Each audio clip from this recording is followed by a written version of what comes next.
our lives as something meaningful, and the course of history in Indian affairs has been changed. We're prepared to die. We were in Wounded Knee, surrounded by the military might of the United States of America. Their field of fire, it was very precise. The feds had snipers and automatic. I mean, they had 50 calibers. Boy, they meant business. Help would come from the most unexpected source: Hollywood. I was sitting at home one day, and I got a phone call from Marlon Brando. He was up for an award for Best Actor for The Godfather. And he asked me, would I go up and represent him at the Academy Awards? He said this would be an opportunity to explain to people about the stereotype of Native Americans in film, and also because of the Indian occupation at Wounded Knee in South Dakota. When we're inside Wounded Knee, they're shooting at us every day and night. And there's quite a few people inside watching in the trading post, the Academy Awards. The ceremony was due to start about 6 o'clock in the evening. That's when they rolled out the red carpet. And I got dressed in my traditional Indian regalia. But there was a man, and he was the producer of the whole show. And he took that speech away from me. And he warned me very sternly, I'll give you 60 seconds or less. And if you go over that 60 seconds, I'll have you arrested. I'll have you put in handcuffs. Marlon Brando in The Godfather. Accepting the award for Marlon Brando in The Godfather, Miss Shasheen Littlefeather. All of a sudden, we get a call. They start yelling, hey, there's an Indian. And so I rushed in there and saw Shasheen Littlefeather just get to the microphone. And she starts making this speech.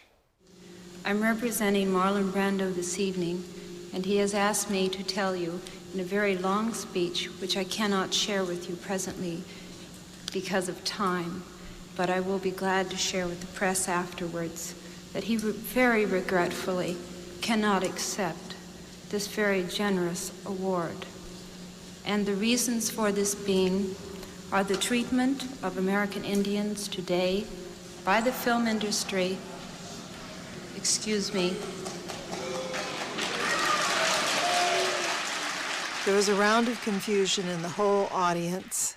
Everybody's mouths flung open. Everybody was in chaos. And also with recent happenings at Wounded Knee.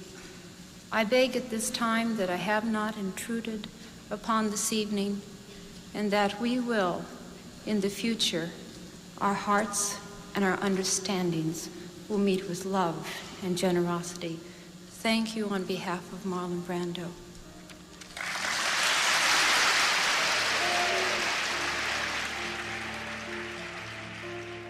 And it was really an experience for me, being lied about in the media, people saying that I wasn't Indian, people saying that I rented my dress. It was a very tough time. There were many death threats at that time. But it was to personally discredit her and at the same time discredit the message that she was trying to deliver about the depiction of Native people in film. But she was also talking about the atrocities against Native people that were continuing. We don't believe we're going to get out of there alive. And the morale is down low. And Marlon Brando and Shasheen Littlefeather totally uplifted our lives.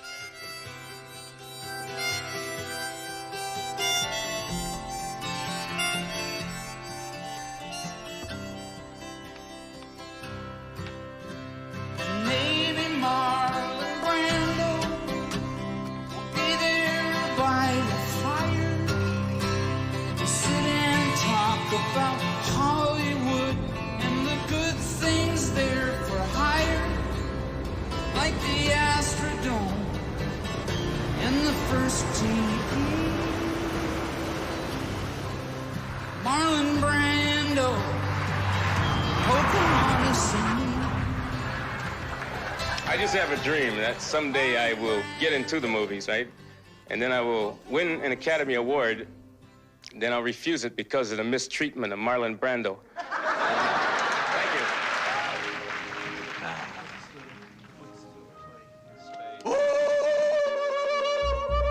Will Sampson in One Flew Over the Cuckoo's Nest is one of those great performances that is completely memorable. Raise your hands up, up. That's it, up, all the way up. Everyone talks about Nicholson, but you couldn't have that movie without Will Sampson. He's the stoic Indian who really is silent for the movie, but there's something about the way he portrays them. It has a dignity. Juicy fruit. Well, you sly son of a bitch, Chief. Can you hear me, too? Yeah, you bet. Well, I'll be goddamn, Chief.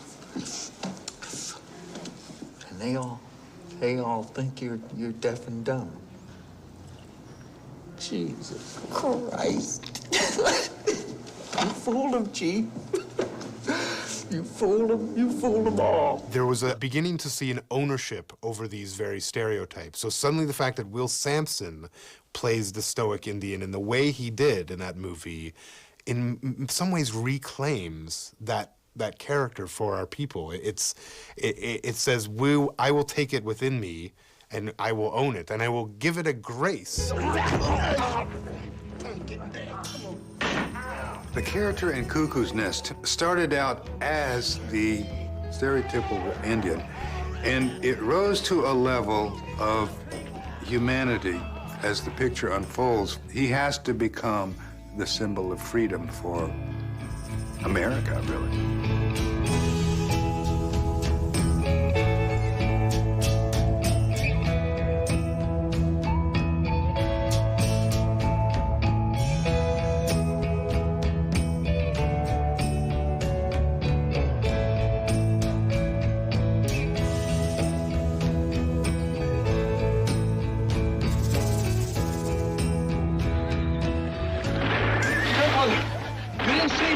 Soldiers in your dream, and that means that they can't see you now. You think so? Yes, yes. What else did your dream mean? I never been invisible before. What we began to see in a film like, say, Little Big Man was an attempt to portray Aboriginal people as non-stereotypes, or at least attempt to flesh out the characters that they could portray on screens. We're cut off. It doesn't matter. We're invisible. It played a lot with satire and sending up a lot of the stereotypes, and it was also home to an absolutely brilliant performance by Chief Dan George, who played the elder in the film with a sly comic wit that I'm not sure we'd ever seen. Take care of my son here. See that he doesn't go crazy. The outlaw Josie Wales, Eastwood in the film, encounters this native man played by Chief Dan George, and he's hilarious in the movie. God, you stopped me when you did. I might have killed her. Oh, I noticed that. You got most of the humor in the film. So that's what attracted me to the script in the first place, is that the Indians were treated as people with all different kinds of shadings. I guess you were right. I ain't that old after all. He was an elder, but he wasn't pseudo-wise, you know. He wasn't the cliche of the wise tribal leader. He was kind of a guy who was adrift, just like Josie Wales was. I'm getting better sneaking up on you like this. Only an Indian can do something like this. Only an Indian could do something like that.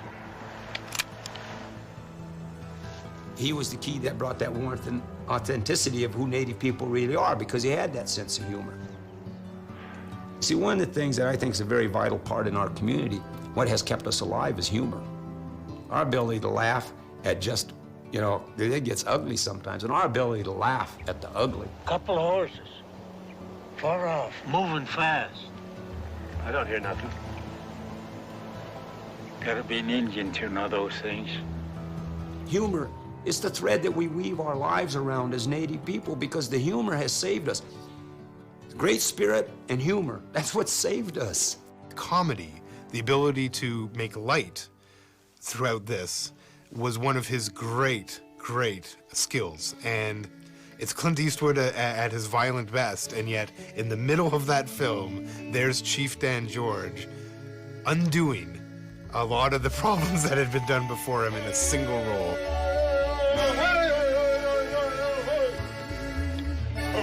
Usually have problems doing my act, you know, because I know a lot of you white people never seen an Indian do stand-up comedy before, you know.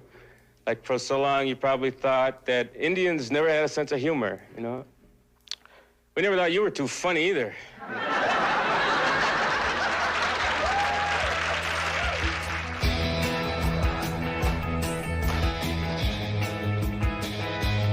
In the 80s, the Western goes out of style. It wasn't until the 90s that the Indian comes back big. The 90s began as a decade with the iconic movie that started it all, Dances with Wolves. It was a box office hit. It picked up several Oscars, including Best Picture, and people lined up in droves because it was a Western, and a very good one at that. The natives were fleshed out as characters, allowed to be seen as more complete people. They weren't just warriors. They weren't just peaceful. You there!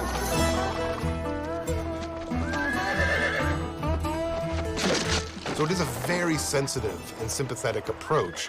It doesn't erase the fact that at its core, the film is not a native movie. It is still a movie made from the outside of us and is about us and is meant to be sympathetic towards us, but it isn't us. It's a story about a white guy. And Indians are the T and A, but it gets promoted as being about native people or Indians, but it's not really. We're just backdrop. I thought, okay, here's a guy with a mullet, and he conveniently finds a white woman in the Indian camp. And when they show her portrayal in it, was, well, she lived with these native people, she would have been well groomed and dressed like them. They had her dressed like Wilma Flintstone with mud on her and disheveled and lost. And then to treat my nation like we don't know how to fight? Shoot the gun! We, the Lakota, who are responsible, the first nation to ever militarily defeat the United States of America on the field of battle, and Lawrence of the Plains has to teach us how to fight?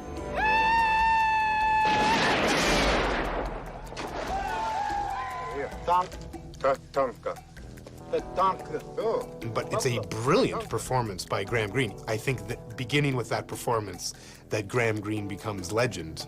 I had to learn Lakota. I'd work 8 hours a day on it until I was fluent in what I was saying. I can't even speak my own language. The only language I speak is English, and not very well.